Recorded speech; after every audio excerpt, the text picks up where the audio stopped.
लाहौर विधानसभा के गिरवासा गांव में युवा सामाजिक कार्यकर्ता इंजीनियर वीरू धनवालिया और वरिष्ठ इतिहासकार एडवोकेट गोपीलाल कुशवाहा ने एक शोक संवेदना सभा में अपने विचार व्यक्त किए। इस सभा का उद्देश्य केवल संवेदना व्यक्त करना ही नहीं बल्कि समाज में सकारात्मक बदलाव लाने की दिशा में एक नई सोच विकसित करनी थी। वहीं वीरू धनवालिया ने अपने संबोधन में समाज में फैली कुरीतियों पर गहरी चिंता जताई। उन्होंने कहा कि समाज में व्याप्त सामाजिक और आर्थिक अन्याय को समाप्त करना आज की सबसे बड़ी जरूरत है। उन्होंने इस बात पर भी जोर दिया कि हमें अपने इतिहास को याद रखना चाहिए। एक समय था जब हम इस देश के शासक थे, लेकिन आज हमारी स्थिति फकीरों जैसी हो गई। हमें सामाजिक, आर्थिक और न्यायिक दृष्टिकोण से मजबूत बनने की आवश्यकता है। इंजीनियर वीरू धनवालिया ने युवाओं को आह्वान किया कि वे समाज में बदलाव लाने के लिए एकजुट हो और कुरीतियों के खिलाफ लड़ाई लड़ें। आइए सुनते हैं इंजीनियर वीरू धनवालिया का वक्तव्य। अपनी बात रखूं उससे पहले माता जी को कोटि कोटि वंदन और इस समाज में जन्मे सभी महापुरुषों को चरणों में नमन करता हूँ। मैं ज्यादा कुछ नहीं कहूँगा, लेकिन सिर्फ एक ही बात कहूँगा। एक चीज विशेष ध्यान रखना है कि जो कौम अपना इतिहास नहीं जानती वो कौम कभी अपना इतिहास बना नहीं सकती। तो हमें एक चीज का विशेष ध्यान देना है कि हम इस देश के शासक थे, इस देश के किंग थे, किंग से कैसे फकीर हो गए, इस चीज पे विशेष कर ध्यान देने की वाली बात है। आज हम अगर बात करते हैं महात्मा ज्योतिराव फुले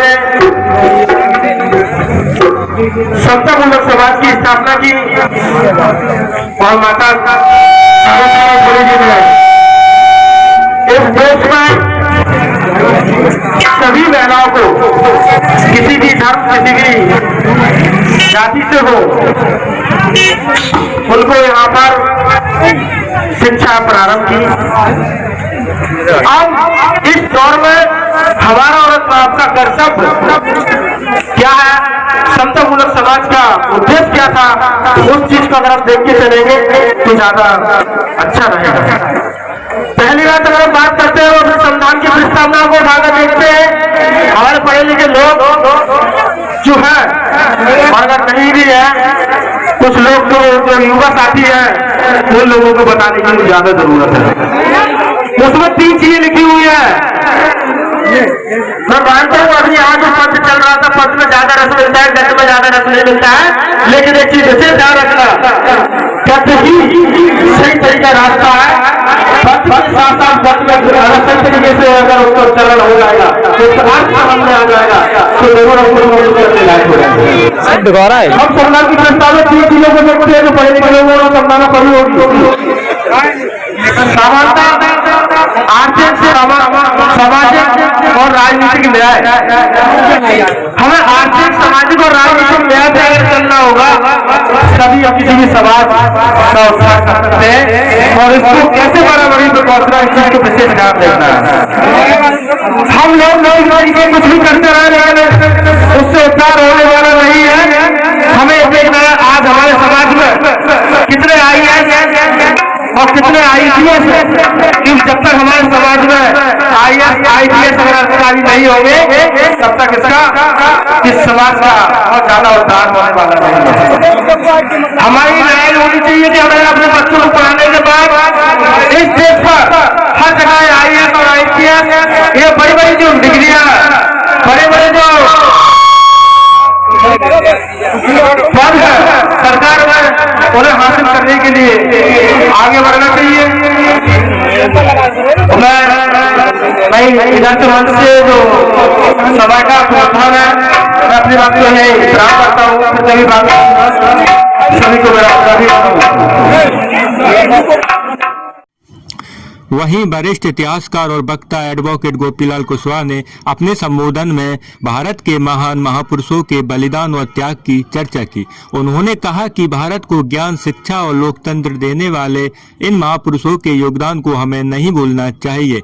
विशेष रूप से उन्होंने भारत सम्राट अशोक के योगदान का उल्लेख करते हुए बताया कि सम्राट अशोक का धम्मचक्र और स्तंभ भारतीय संस्कृति का सभ्यता के गौरवशाली प्रतीक हैं।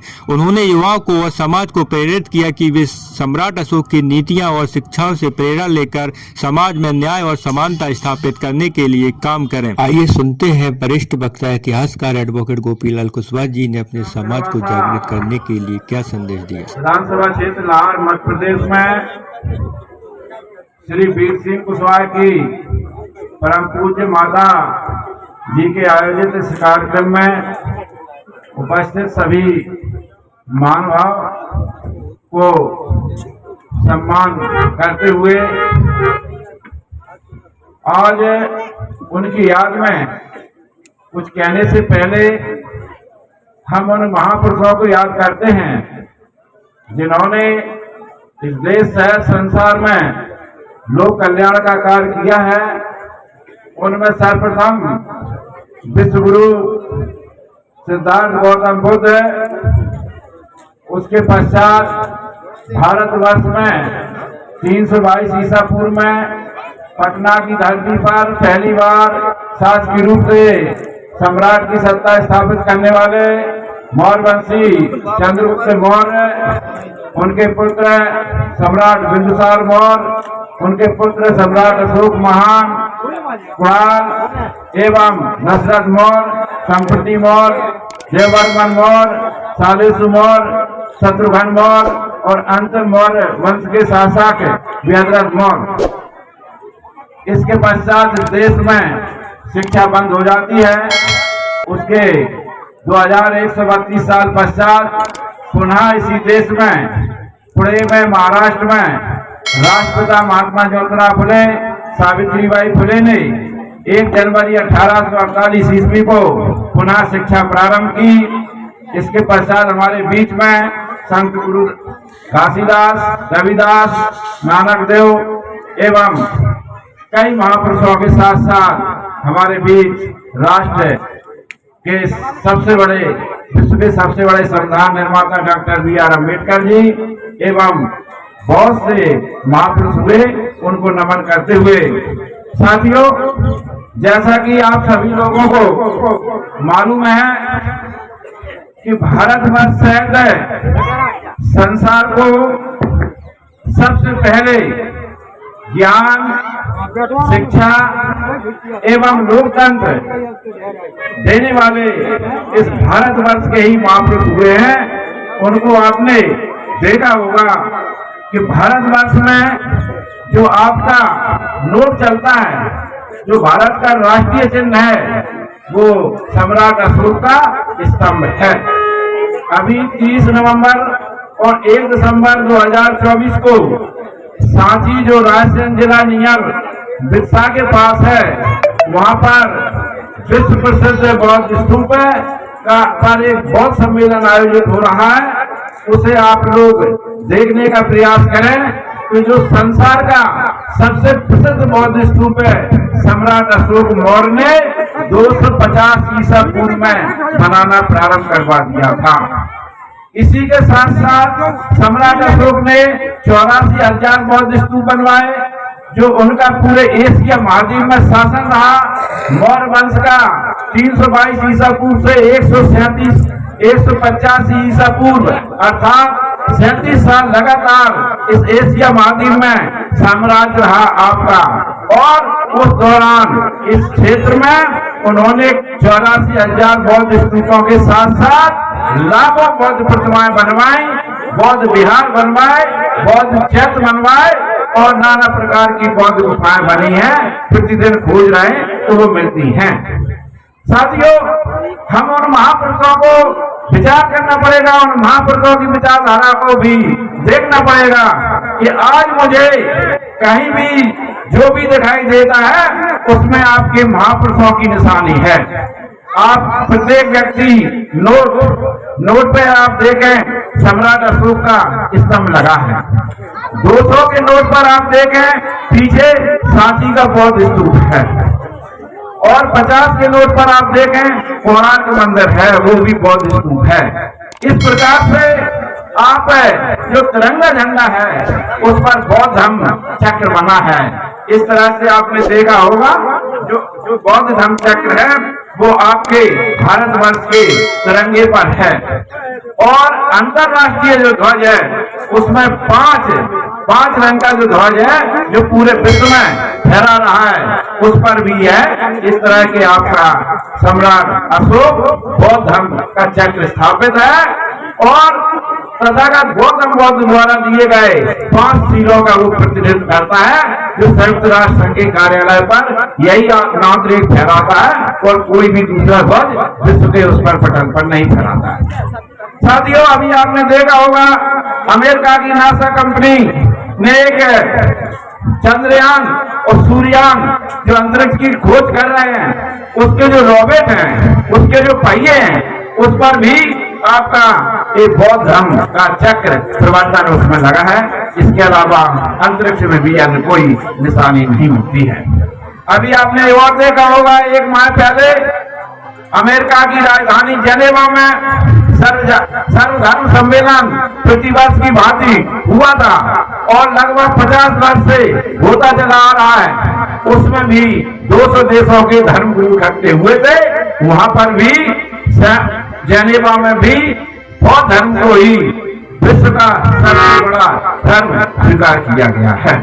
साथियों, हम उन महापुरुषों की बात को कर रहे हैं जिन्होंने इस देश में पूरे संसार में मानव कल्याण का कार्य किया है। यही आशा और अपेक्षा करेंगे हम आप लोगों से भी अपेक्षा करते हैं कि आप लोग पढ़ाई पर लिखाई पर विशेष ध्यान रखें। अपने बालक और बालिकाओं की पढ़ाई पर विशेष ध्यान रखें। आपका जो घर का बजट है उसका 50% खर्च आप अपने बालक और बालिकाओं की पढ़ाई पर करें। बस यही बात हम अनुरोध करके आप लोगों से पुनः अनुरोध करते हैं कि जितनी भी सड़ी गली विचारधारा कुरीतियां इस देश में व्याप्त हैं, उनको त्याग कर इन महापुरुषों की विचारधारा पर चलना प्रारंभ कर दें, तो यह देश पुनः मौर्य वंश का शासन इस देश में कायम होगा, आपकी सत्ता स्थापित होगी। जय नमो बुद्धाय, जय भीम, जय भारत।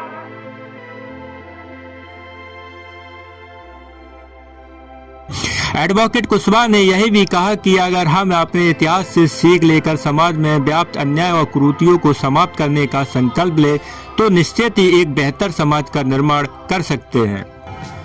उन्होंने गिरवासा के निवासियों को आश्वस्त किया कि उनकी सामाजिक, आर्थिक और न्यायिक लड़ाई में हर कदम पर साथ खड़े रहेंगे। यह आयोजन गिरवासा के निवासियों के लिए एक महत्वपूर्ण क्षण बन गया है, क्योंकि यह न केवल शोक संवेदना का अवसर था बल्कि सामाजिक सांस्कृतिक उत्थान के लिए एक प्रेरणा स्रोत भी है।